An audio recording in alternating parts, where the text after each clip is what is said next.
Buat gua, penjelasan Raffi ini kerasa banget dibuat-buat ya, ngadi-ngadi ya, dan gak akurat ya. Kenapa? Karena semua story kekisruhan ini berawal tadi kan dari foto yang diunggah oleh siapa tadi? Anya Geraldine ya. Foto yang dempet-dempet itu loh ya. Itu kalau kita lihat fotonya, itu bukan foto orang lagi makan. Emang foto orang lagi pose buat difoto, niat.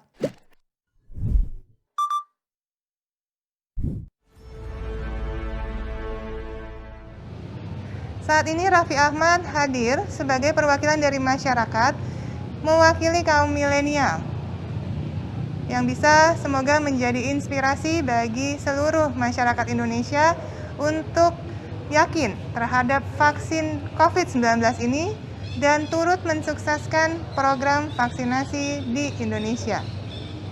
Guys, penularan COVID sudah semakin gawat ya. 2 hari berturut-turut tanggal 13 dan 14 Januari ini penambahan kasus positif hariannya adalah 11.278 kasus dan 11.557 kasus. Ini gila ya. Belum pernah kejadian sebelumnya dan ini adalah rekor baru. Gua kebayang ya kalau kita gambarin kurvanya itu bisa jadi bentuk kurvanya udah nggak karu-karuan.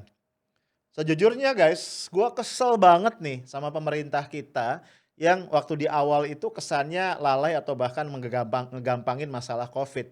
Ya lu masih inget ya ada candaan-candaan bahkan ya COVID nggak bakal masuk ke Indonesia karena iklim tropis ya ada Menko yang bilang begitu. COVID nggak bakal masuk karena izinnya susah gitu. Aduh ampun ya, masalah serius dibecandain. Atau ya orang Indonesia nggak bakal kena COVID lah. Kenapa? Karena suka doa kunut atau suka makan nasi kucing gitu ya. Atau COVID ini kayak flu biasa, ya sembuh sendiri nggak pakai obat. Atau juga ada menteri membidangi kesehatan yang bilang orang sehat tuh nggak perlu pakai masker. Dan macam-macam kekonyolan lainnya. Gue sampai satu hari pernah pengen bikin timeline ya, yang mencantumkan, yang ngelisting semua statement konyol dari pejabat kita terkait COVID. Tapi belakangan gak jadi. Simply karena gue ngerasa percuma. Ya, pejabat kita udah kebal, udah kebal ya. Bikin salah berkali-kali dan gak pernah tobat, gak pernah insaf. Nah, guys, kayaknya belakangan nih pemerintah udah mulai kehabisan jurus nih. Gimana caranya ngendalin COVID ini? Ya karena tadi kasusnya terus naik. Bahkan ada yang unik ya. Tanggal 11 sampai 25 Januari ini kan pemerintah menerapkan PSBB dalam skala yang benar-benar luas ya, yaitu se-Jawa Bali. Tapi anehnya di tengah PSBB yang luas ini justru jumlah kasus positif hariannya melonjak sangat drastis. Jadi kayaknya ada yang salah secara mendasar ya dalam kebijakan kita. But again ya, yang kita lihat pemerintah itu nggak pernah secara jujur, humble, terus terang gitu mengaku bahwa telah membuat kebijakan atau langkah-langkah yang salah alias tidak tepat. Tetap aja yang keluar itu adalah statement-statement optimis yang semu, fake gitu. Ya seolah-olah ini masalah gampang, semuanya dapat dikendalikan dan seterusnya dan seterusnya. Ya, gue masih ingat Pak Luhut Binsar Panjaitan ya, itu waktu bulan apa nih? Bulan Agustus ya. Itu dengan percaya diri mengatakan bahwa Indonesia tidak akan kena second wave ya, tidak akan terjadi second wave dari pandemi Covid di Indonesia. Asli ya, itu gue geli campur kesel ya dengar statement itu. Ya iyalah Pak Luhut, kita nggak bakal kena second wave. Kenapa? Karena first wave-nya aja nggak kelar-kelar. Nah ini gue mau tanya nih, emang kurva kasus COVID kita pernah melandai terus sampai mendekati zero gitu? Itu kan tanda berakhirnya first wave, ya kan? Ya gue rasa nggak pernah, ya mana nggak ada datanya gitu. Ya jadi nggak ya gimana ngomong second wave ya. First wave-nya aja nggak pernah selesai.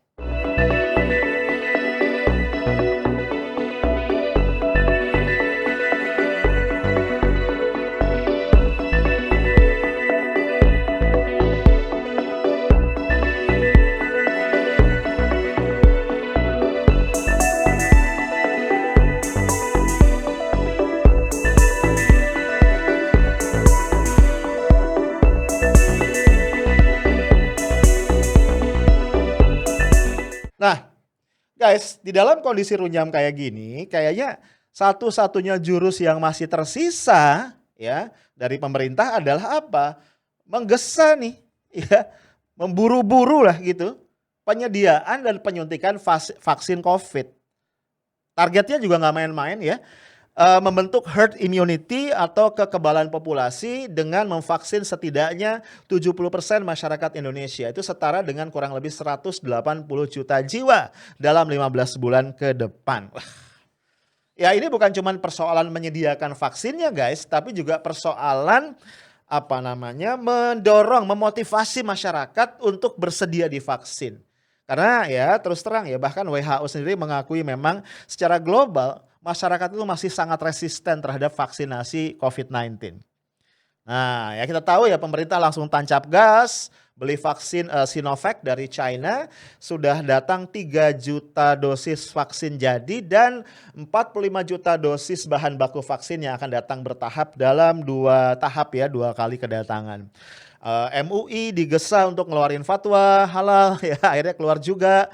Kemudian BPOM digesa juga, didorong-dorong untuk segera mengeluarkan emergency use authorization ya, izin penggunaan darurat, akhirnya keluar juga. Walaupun dengan tingkat efikasi yang kata BPOM sendiri itu cukup rendah, hanya 65,3%. Ya bahkan kalau angka yang sama di Brazil ya, karena Brazil juga melakukan uji klinis tahap 3 untuk Sinovac, itu hanya 50,4%. Ini dikoreksi ya dari angka sebelumnya 78%. Nah, tanggal seremoni puncak ditentukan nih ya. Tanggal 13 Januari 2021, hari Rabu ya. Itu kalau gua nggak salah Rabu Wage ya, kemarin ya, 2 hari yang lalu. Nah, konon kabarnya ini tanggal 13 Januari hari Rabu ini Pak Jokowi sendiri yang milih. Karena buat Pak Jokowi, ini konon lagi ya, hari Rabu itu adalah hari yang spesial. Hari baik. Mungkin berdasarkan primbon ya, gue nggak tahu. Ini hari baik. Karena ini katanya lagi nih, Pak Jokowi lahir di hari Rabu, menikah di hari Rabu. Dan yang jelas, mereshuffle kabinet juga di hari Rabu. Spesial banget nih kayaknya sih hari Rabu ya. Nah, dalam rangka tadi mengatasi resistensi masyarakat, pemerintah tuh berupaya keras nih ya untuk mempromosikan. Ya, sampai-sampai dalam seremoni 13 Januari 2 hari yang lalu itu yang jadi orang yang pertama kali dapat suntikan bukan cuman presiden dan para pejabat negara, kemudian juga wakil umat beragama, wakil beragam profesi ya, tapi ada juga Raffi Ahmad. Ya, jagoan kita satu ini didapuk mewakili kelompok millennials. Ini kelompok ini memang semakin dominan di tengah-tengah masyarakat ya. Jadi karena memang followernya banyak banget ya, itu diharapkan bisa jadi role model ya. Jadi kita bisa paham nih, pemerintah itu menempatkan sosok Raffi Ahmad ini dalam konteks tadi untuk meyakinkan masyarakat. Terutama anak milenial yang biasanya ngeyel. Tuh lu lihat lu, idola lu Raffi Ahmad udah divaksin dan dia nggak kenapa-kenapa gitu ya. Menurut pengakuan Raffi Ahmad, efek yang dia rasakan cuman pegel sama ngantuk. Kalah lu Raffi sama Pak Jokowi ya, yang menurut pengakuan Pak Jokowi dia nggak ngerasain apa-apa. Kali ini Raffi Ahmad sudah berada di meja ketiga untuk segera dilakukan vaksinasi. Ya. Raffi Ahmad akan segera disuntik vaksin COVID-19 dan Raffi ini mewakili anak muda semua agar siap, mau, dan turut mensukseskan program vaksinasi nasional.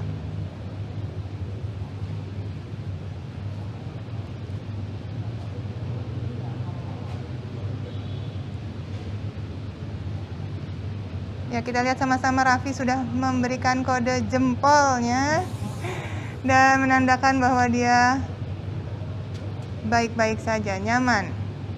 Dan dia pun juga akan menunggu selama 30 menit untuk dilakukan monitoring dan observasi.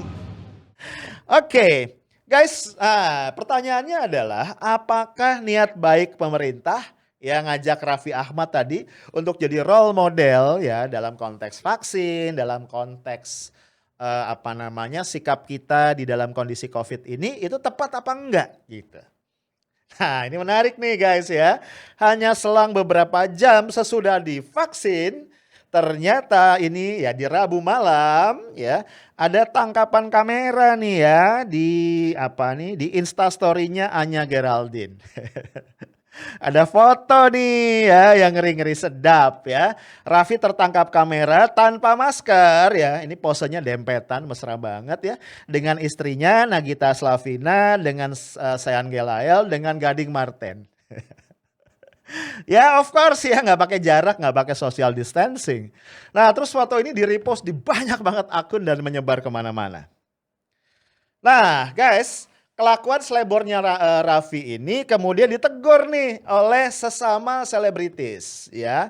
Ada Sherina, tahu ya, bintang cilik yang sekarang udah nggak cilik lagi ya. Dia main di Petualangan Sherina, one of my favorite movies ya di masa lalu. Sherina bilang gini ya, halo Raffi Ahmad, halo juga ya. Setelah divaksin bukan berarti keluyuran rame-rame dong. Anda dipilih jatah awal-awal vaksin karena followers banyak. Dengan alasan yang sama, tolong berikutnya konsisten beri contoh yang baik. Please, you can do better than this. Your followers are counting on you. Wih, ya tegurannya menyentuh sekali Mbak Sherina. Ya selain Sherina ada stand up comedian Ernest Prakarsa ya. Kok Ernest tuh dalam tweetnya intinya mengatakan begini, dia merasa bodoh gitu. Ya gue berhasil jadi stupid katanya gitu. Kenapa? Karena dia kan sebelumnya memuji pemerintah nih ya, karena ngajak Raffi yang memang tokoh anak muda sebagai penerima vaksin pertama. Namun kemudian ternyata Raffinya selebor, ya nggak pakai masker, keluyuran gitu kan ya, jadi nggak bisa jadi contoh yang baik.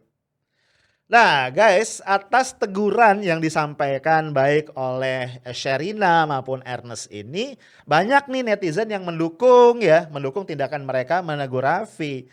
Tapi ternyata Raffi ini memang punya penggemar-penggemar setia. Karena ternyata Ernest dan Sherina ini juga ada yang menghujat gitu. Dahsyat ya bang ya.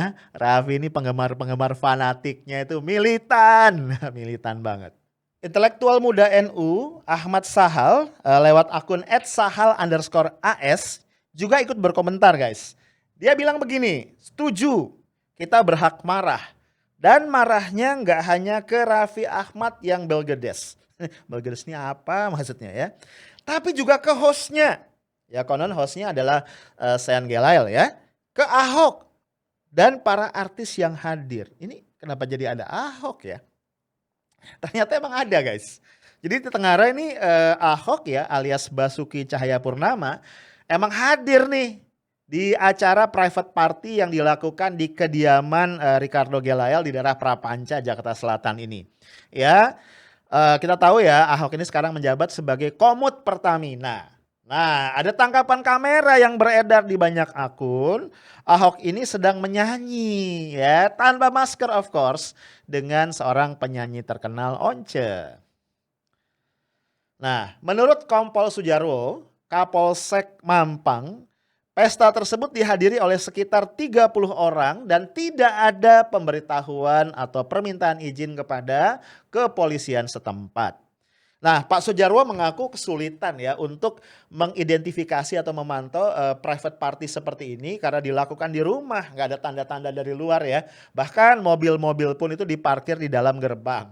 Gue cuman kebayangin, ih rumahnya gede banget ya. Kan tadi 30 orang tuh pasti bawa mobil semua gitu ya. Terus buset lah, lapangan parkirnya gede banget ya.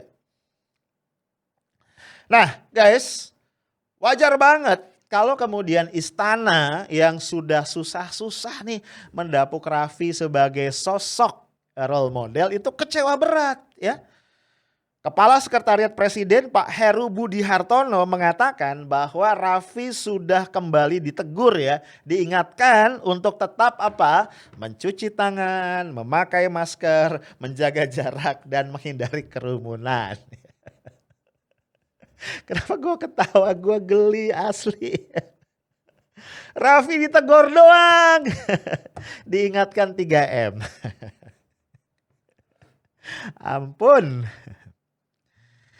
Gimana responnya Raffi? Lewat Instagramnya, Raffi mengatakan, terkait peristiwa tadi malam di mana saya terlihat berkumpul dengan teman-teman tanpa masker dan tanpa jaga jarak, Pertama, saya minta maaf yang sebesar-besarnya kepada Presiden Republik Indonesia Bapak Presiden Jokowi. Jadi dia mention akunnya Pak Jokowi ya. Sekretariat Presiden, KPCPN ya, dan juga kepada seluruh masyarakat Indonesia atas peristiwa tersebut. Nah, ada lanjutannya nih. Rafli mengklarifikasi bahwa sebenarnya ketika masuk ke rumah yang dijadikan tempat private party tadi itu ada tuh protokol kesehatan. Ya dia nggak merinci kayak apa protokolnya. Namun kemudian ketika itu dia makan sama teman-temannya dan saat makan ada yang memfoto dan beredarlah foto tadi, ya namanya makan lepas masker lah ya. Nah terus ada yang mengedarkan foto itu. Nah buat gua penjelasan Raffi ini kerasa banget dibuat-buat ya. Ngadi-ngadi dan gak akurat ya. Kenapa? Karena semua story kekisruhan ini berawal tadi kan dari foto yang diunggah oleh siapa tadi? Anya Geraldine ya. Foto yang dempet-dempet itu loh ya. Itu kalau kita lihat fotonya itu bukan foto orang lagi makan. Emang foto orang lagi pose buat difoto. Niat. Raffi ini bohong aja. Bohongnya bego banget lagi. Niat banget itu mah, bukan foto orang lagi makan di foto. Nah itu kan nggak berarti apa candid lah gitu. Ini kan enggak, emang niat pose gitu. Belum lagi kalau kita kaitkan dengan foto orang-orang yang tadi nyanyi ya kan ya, diiringi musik, nggak pakai masker gitu kan. Nah gimana ceritanya candid? Ya wae. Ya gimana reaksi polisi? Kompol Supriyanto, Kapolsek Kebayoran Baru bilang begini, pihaknya sedang berkoordinasi nih ya dengan pemerintah kecamatan setempat, berarti kecamatan Kebayoran Baru, untuk mendatangi pemilik rumah, meminta keterangan tentang acara tadi ya yang bikin heboh ini. Pak Supriyanto juga bilang akan menegur dan memanggil pihak-pihak terkait. Oke. Nah sebelum lanjut, gue sebenarnya agak bingung ya. Karena ini di berbagai media nih ada dua nama polisi nih. Satu tadi Kompol Sujarwo, Kapolsek Mampang. Terus Kompol Supriyanto, Kapolsek Kebayoran Baru. Jadi sebenarnya TKP-nya ini masuk wilayah Mampang apa Kebayoran Baru? Pusing gue. Ya lu cari tahu deh. Pokoknya di antara itu mungkin perbatasan kali ya. Jadi nanti Pak Supriyanto dan Pak Sujarwo ini akan gambreng. Ini masuk wilayah siapa? Ya wanya. Nah, ini masih cerita Kompol Supriyanto ya. Dikutip dari media lain, Pak Supriyanto bilang pihaknya akan memproses kasus ini sesuai dengan hukum yang berlaku. Ya, dalam hal ini penyelenggara hingga penyedia tempat ya itu bisa dikenakan sanksi pidana. Kenapa cuma penyelenggara dan penyedia tempat, Pak?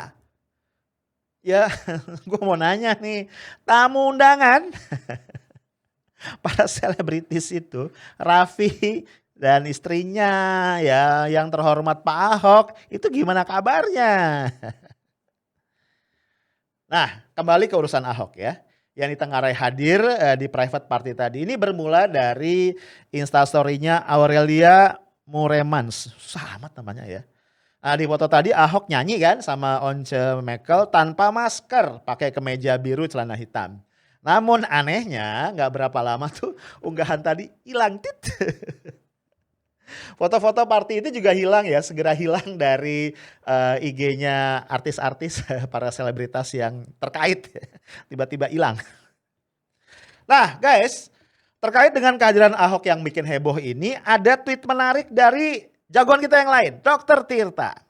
Dia bilang gini, saya jujur gak ngira ada Pak Ahok di acara itu. Sama Mas Dokter, saya juga gak ngira. Kenapa? Kita tahu ketika ada Pak Ahok pasti narasinya akan geser ke politik. Sudah mulai di YouTube dan lain-lain nih. Keadilan agar pelaku kerumunan dijadikan tersangka sama dengan Pak Habib Rizik. Ini baru sekali ini gue lihat ada orang manggil Habib Rizik Syihab dengan Pak Habib Rizik.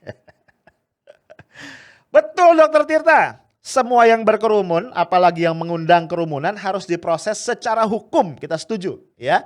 Tapi tentu bukan karena alasan politik ya, melainkan kesetaraan di hadapan hukum alias equality before the law. Ngerti ya Dr. Tirta ya? Nah, walaupun guys sekarang HRS dibelit dengan banyak kasus yang dimunculkan belakangan, tapi kita nggak boleh lupa ya. Awal penahanannya adalah kasus kerumunan petamburan ya, pernikahan anaknya sekaligus Maulid Nabi dan juga Mega Mendung. Ini Maulid Nabi.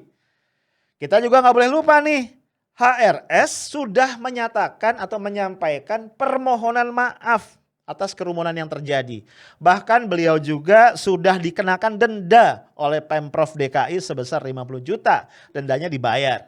Ya, bahkan HRS juga sudah menghentikan seluruh kegiatan agenda-agenda dakwahnya ke daerah-daerah yang dikhawatirkan akan menimbulkan kerumunan-kerumunan baru. Tapi rupanya itikat baik HRS tadi untuk meminta maaf, menghentikan kegiatan-kegiatan kerumunannya itu tidak membuat polisi menghentikan kasusnya. Ya, kasus hukumnya jalan terus. Ya.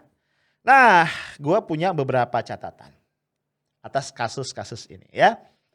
Pertama, sangat mengganggu rasa keadilan guys. Ketika HRS ya, tindakan HRS yang dianggap salah dalam konteks memicu kerumunan itu ditersangkakan. Bahkan ditambahin pasal berlapis sampai menghasut orang melawan petugas. Yang sampai sekarang jujur gua gagal paham. Sementara dalam kasus para selebritis dunia hiburan ini ya, itu hanya ditegur ya, ibaratnya diusap doang nih palanya, diingatkan gitu ya. Padahal HRS dan Raffi juga Pak Ahok tuh sama-sama figur publik ya, yang akan besar pengaruhnya terhadap masyarakat. Itu satu. Yang kedua, dalam pandangan gua istana ceroboh sekali dalam memilih sosok yang akan dijadikan role model bagi generasi muda. Ini pembisiknya Pak Jokowi nih ketika milih Raffi nih kayaknya mesti kena sanksi nih. Ya. Ada kesan selama ini yang dijadikan ukuran tuh cuma popularitas doang. Ya. Gak dicek tuh integritas, akhlak, ya kontribusinya buat bangsa itu apa. Ya, kita tahu lah ya Raffi itu punya banyak kasus di belakang ya, yang juga gak bagus-bagus amat. Yang ketiga, ini kita patut menduga ya, gaya hidup hedonis yang penuh dengan pesta pora itu emang melekat pada Raffi Ahmad CS. Ini tentu menyakitkan guys. Bagi masyarakat kebanyakan yang dalam kondisi pandemi ini harus hidup dengan sangat membatasi diri, ya menahan diri di rumah, yang menyebabkan aktivitas ekonomi mereka terganggu, taraf ekonomi mereka melorot jauh, ya. Mereka harus sangat bersabar gitu loh. Ya, mau berkerumun takut, ya, takut diperkarakan dan lain-lain. Sementara ada kelompok elit ya, jet set yang terus dengan gaya pesta pora mereka. Ini menyakitkan banget. Yang lain lagi, poin gue berikutnya yang lebih serius. Menurut gue ini adalah ujian imparsialitas bagi polisi. Ya, masyarakat akan melihat apakah polisi adalah alat negara untuk menegakkan hukum berdasarkan konstitusi dan aturan perundang-undangan yang berlaku secara adil. Menerapkan prinsip equality before the law. Atau sebaliknya polisi merupakan alat kekuasaan. Polisi yang harus membuktikan. Dan terakhir notes gua, cara polisi menangani kasus Raffi, kasus Ahok dan lain-lain ini akan menentukan kesimpulan publik. Apakah upaya pemidanaan Habib Rizik Syihab murni kasus hukum atau justru didominasi oleh masalah-masalah politis. Guys, itu aja dari gua. Stay tough, smart, and professional. Assalamualaikum warahmatullahi wabarakatuh.